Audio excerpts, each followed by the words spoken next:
I welcome you all students and friends. Last सेशनमध्ये आपण cytoplasm या स्ट्रक्चरचा डिटेल स्टडी केला. आज आपल्याला एका नवीन स्ट्रक्चरचा स्टडी करायचा आहे आणि तो स्ट्रक्चर आहे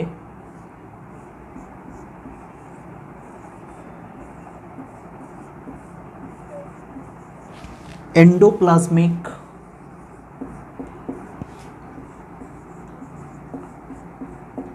reticulum. Endoplasmic reticulum word route पहा. एंडो म्हणजे इनसाइड आणि प्लाझ्मिक म्हणजे सायटोप्लाझममध्ये. सायटोप्लाझमच्या आतमध्ये असणारं रेटिक्युलम म्हणजे नेटवर्क. म्हणजे सायटोप्लाझमच्या आतमध्ये असणारं जे नेटवर्क आहे ते म्हणजे एंडोप्लाझ्मिक रेटिक्युलम. यालाच मराठीमध्ये आंतरद्रव्य जालिका असे म्हणू.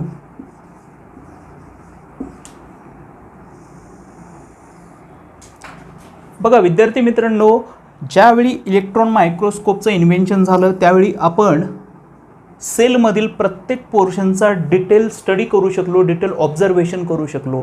इलेक्ट्रॉन मायक्रोस्कोप थ्रू ज्यावेळी आपण सेलचं ऑब्झर्वेशन करू लागलो त्यावेळी या सेलमध्ये आपल्याला असे अतिशय टायनी ट्युब्युलर स्ट्रक्चर, या टायनी ट्युब्युलर स्ट्रक्चरचं नेटवर्क पूर्ण इनसाइड रिजनमध्ये स्प्रेडेड असलेले आढळले.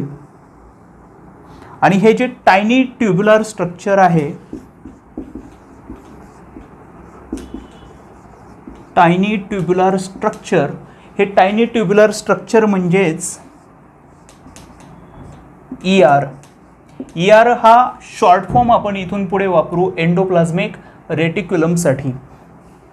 तर या एंडोप्लाझ्मिक रेटिक्युलममुळे सेलच्या आतमध्ये असणारा म्हणजे इंट्रासेल्युलर जेवढा काही स्पेस प्रेझेंट आहे, हा स्पेस या एंडोप्लाझ्मिक रेटिक्युलममुळे दोन कंपार्टमेंटमध्ये डिवाइड झाला आहे. यातला एक कंपार्टमेंट आहे त्यास ल्युमिनल असे म्हणतात. ल्युमिनल म्हणजेच इनसाइड एंडोप्लाझ्मिक रेटिक्युलम. आणि दुसरा कंपार्टमेंट आहे एक्स्ट्रा ल्युमिनल. म्हणजेच या टायनी ट्युब्युलर स्ट्रक्चरच्या आतमधलं रिजन हा ल्युमिनल रिजन झाला आणि दुसरा जो आहे हा एक्स्ट्रा ल्युमिनल म्हणजे याच्या आउटसाईडमध्ये असणारा. आउटसाईडमध्ये काय प्रेझेंट आहे जे आपण शेवटच्या सेशनमध्ये अंडरस्टँड केलं आहे तो आहे सायटोप्लाझम. राईट, हा काय आहे? सायटोप्लाझम आहे. सायटोप्लाझमचा स्टडी आपण केलेला आहे. म्हणजेच सेलचा इंट्रासेल्युलर स्पेस हा एंडोप्लाझ्मिक रेटिक्युलममुळे दोन कंपार्टमेंटमध्ये डिवाइड झाला आहे. एक कंपार्टमेंट ल्युमिनल आणि दुसरा आहे एक्स्ट्रा ल्युमिनल. एंडोप्लाझ्मिक रेटिक्युलम हे स्ट्रक्चर कोणत्या लिव्हिंग ऑर्गॅनिझममध्ये प्रेझेंट असते तर एंडोप्लाझ्मिक रेटिक्युलम हे स्ट्रक्चर ऑल यूकॅरियोटिक सेलमध्ये प्रेझेंट असते. तर प्रोकॅरियोटिक सेलमध्ये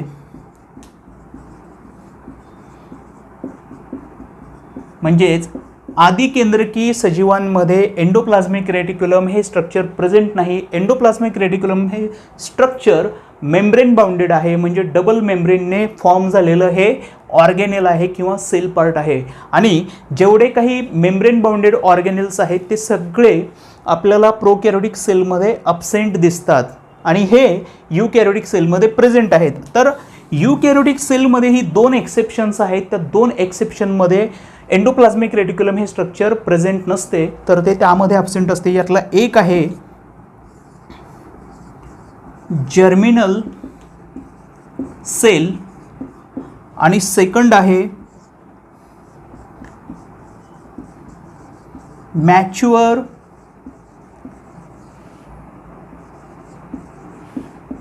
मॅमेलियन RBC. जर्मिनल सेल म्हणजे कोणत्या सेल, तर रिप्रोडक्शनशी रिलेटेड असलेल्या, असोसिएटेड असलेल्या सेल.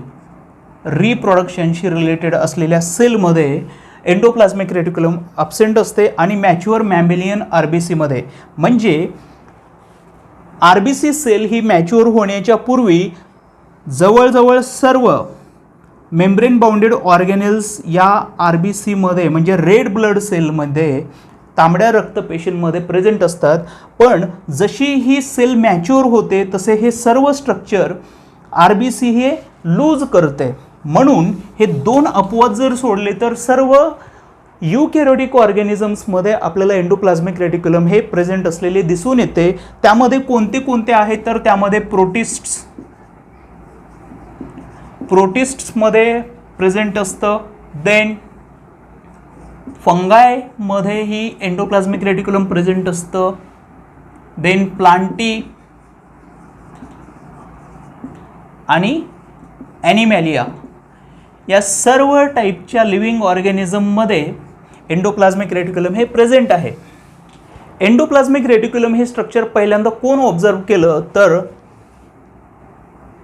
गार्नियर या सायंटिस्टने एंडोप्लाझ्मिक रेटिक्युलमचं पहिल्यांदा ऑब्झर्वेशन केलं आहे.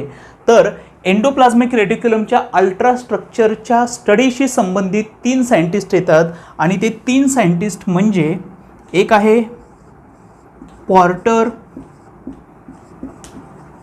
दुसरा क्लॉडे आणि तिसरा आहे फुल्याम. पेशी संशोधनातील महत्त्वाचे टप्पे हा भाग पाहत असताना आपण यांचा उल्लेख केलेला आहे. जर आपण तो व्हिडिओ पाहिला नसेल तर तो व्हिडिओ बघून घ्या. यापैकी या तिघांनीही या एंडोप्लाझ्मिक रेटिक्युलमच्या अल्ट्रास्ट्रक्चरचा म्हणजे या आंतरद्रव्य जालिकेच्या अतिसूक्ष्म रचनेचा अभ्यास या 3 शास्त्रज्ञांनी केला आहे. तर एंडोप्लाझ्मिक रेटिक्युलम ही टर्म पॉर्टर या सायंटिस्टने कॉइन केलेली आहे. Porter coin the term endoplasmic reticulum.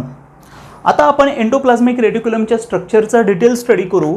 या एंडोप्लाझ्मिक रेटिक्युलमचे 3 डिस्टिंक्ट स्ट्रक्चर्स आहेत आणि ते 3 डिस्टिंक्ट स्ट्रक्चर्स किंवा 3 डिस्टिंक्ट पार्ट्स किंवा एलिमेंट्स म्हणजे एक आहे सिस्टर्ने किंवा सिस्टर्ना असं म्हटलं जातं त्याला. सेकंड इज व्हेसिकल, हा सेकंड एलिमेंट आहे. आणि थर्ड इज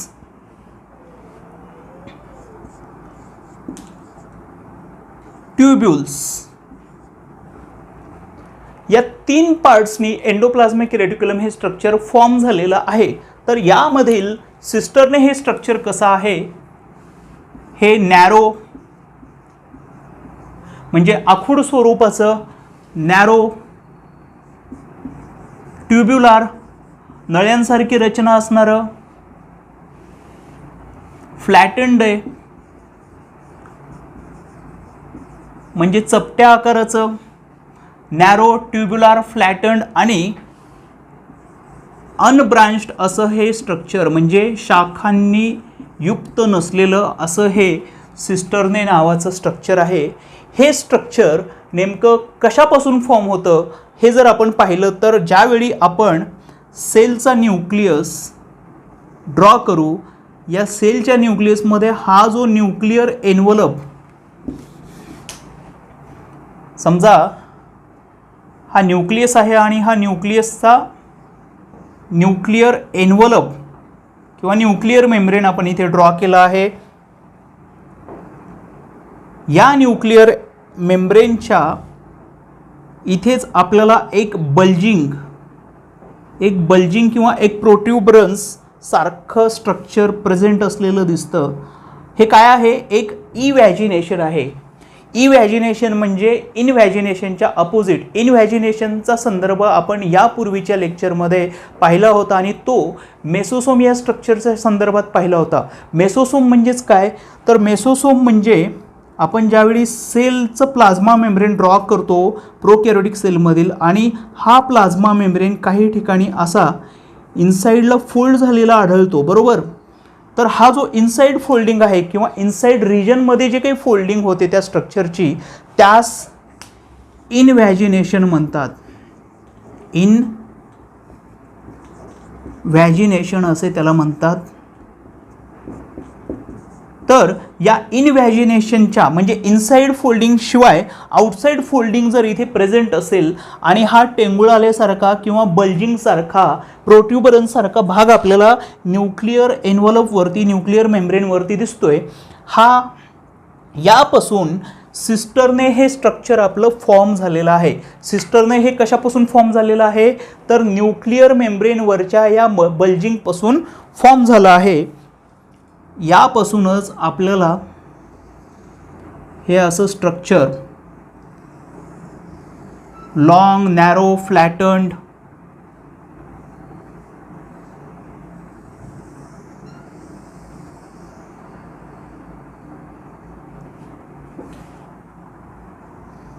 हे असे इंटरकनेक्टेड असतात.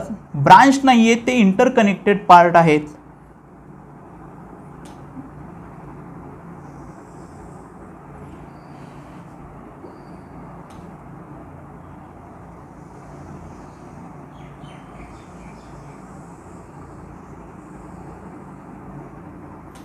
तर हे आहे सिस्टरने. या सिस्टरनेचं कॅरेक्टरिस्टिक किंवा एक स्पेसिफिक कॅरेक्टर म्हणजे यावरती रायबोझोम हे एक स्ट्रक्चर खूप लार्ज स्केलवरती प्रेझेंट असलेले आढळून येते.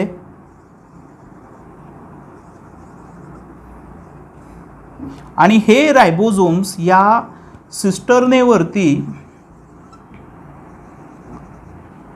आउटसाइड सरफेसवरती प्रेझेंट असतात. आउटसाइड सरफेसवरती हे सिस्टरनेच्या रायबोझोम हे प्रेझेंट असतात.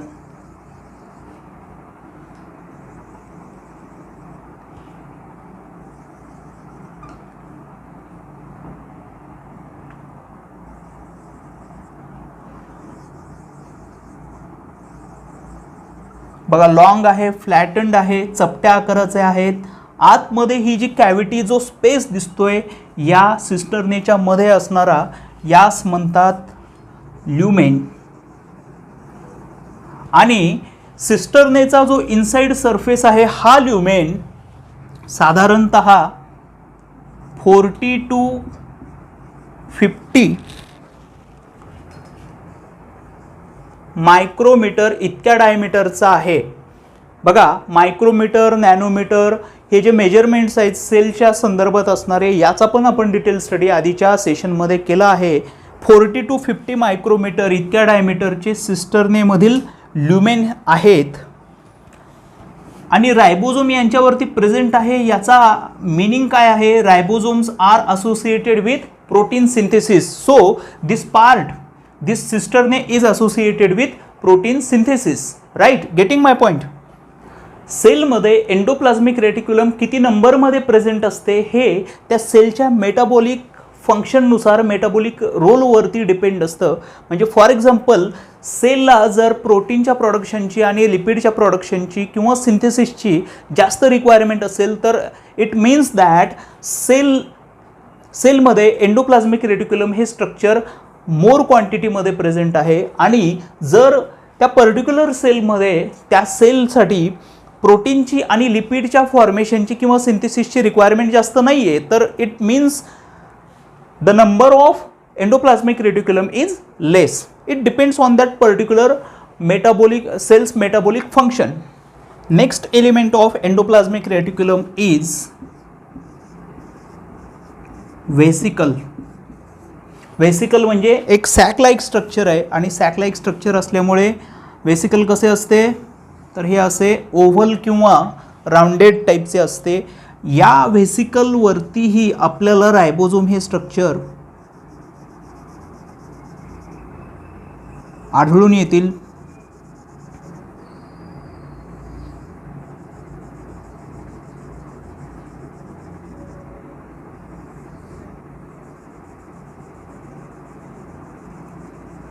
रिमेंबर वन पॉईंट, रायबोझोम हे या सिस्टर्नेच्या सरफेसवरती, व्हेसिकलच्या सरफेसवरती अटॅच असलेली दिसतात. ही जी अटॅचमेंट आहे, ही अटॅचमेंट एका प्रोटीनमुळे पॉसिबल आहे आणि तो प्रोटीन आहे रायबोफोरिन नावाचा.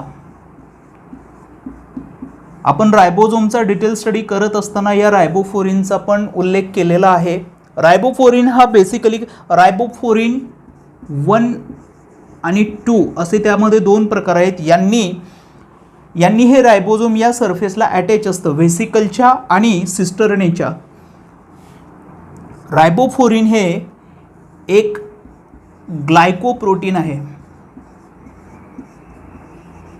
रायबोफोरिन is a kind of glycoprotein. व्हेसिकलचं डायमीटर हे अराउंड 50 to 500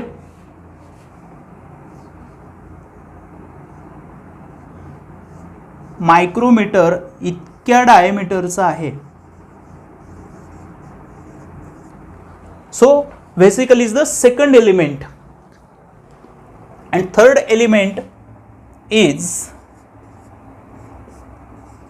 ट्यूब्यूल. ट्यूब्यूल हे थर्ड स्ट्रक्चर आहे. ट्यूब्यूल हे स्ट्रक्चर या सिस्टर्नेपासून फॉर्म झालेलं असतं, पण या सिस्टर्नेवरचे जे रायबोझोम्स आहेत, हे रायबोझोम लूज होऊन ट्यूब्यूल हे स्ट्रक्चर फॉर्म झालेलं असतं.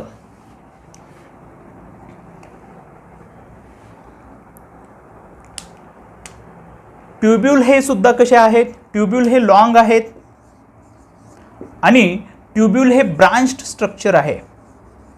बघा मेन डिफरन्स काय आहे? सिस्टर्ने हे अनब्रांच्ड आहेत, इंटरकनेक्टेड आहेत, पण ट्यूब्यूल हे कसं आहे? ब्रांच्ड स्ट्रक्चर आहे, लॉंग आहे. आणि यांची जी ल्युमेन आहे, आपण एक फिगर ड्रॉ करू यांची रफ. तर या टाईपचे हे ट्यूब्यूल आहेत आणि ट्यूब्यूलचा जो डायमीटर आहे किंवा ट्यूब्यूलचा जो ल्युमेन आहे, ट्यूब्यूलचा ल्युमेन हा या सिस्टर्नेच्या ल्युमेनपेक्षा जास्त लार्ज आहे. हा जो रिजन आहे हा जास्त लार्ज आहे. हा किती आहे? 50 to 100 मायक्रोमीटर इतक्या डायमीटरचा आहे. तर सिस्टर्नेचा जो ल्युमेन आहे हा 40 to 50 मायक्रोमीटर इतका आहे. याच्या कंपॅरिझनमध्ये यांचा जो ल्युमेन आहे ट्यूब्यूलचा हा जास्त वायडर आहे, मोठा आहे. या तिन्ही एलिमेंटची जी पोझिशन आहे, हा सिस्टरने या न्यूक्लियसच्या क्लोजर असतो. या न्यूक्लियसला क्लोजर आहे, तो जवळच आहे, कारण तो कशापासून ओरिजिनेट झाला आहे किंवा फॉर्म झाला आहे? तर तो न्यूक्लिअर मेम्ब्रेनपासून फॉर्म झालेला आहे. याच्यानंतरच या सिस्टर्नेच्या क्लोजर आपल्याला अशा व्हेसिकल्स दिसून येतील. व्हेसिकल्स या सिस्टर्नेच्या क्लोजर आहेत. तर ट्यूब्यूल हे स्ट्रक्चर आपल्याला, फॉर एक्झाम्पल हा इथे प्लाझ्मा मेम्ब्रेन प्रेझेंट आहे, सेलचा आउटर रिजन. तर या प्लाझ्मा मेम्ब्रेनच्या जवळ आपल्याला ट्यूब्यूल हे स्ट्रक्चर दिसून येईल.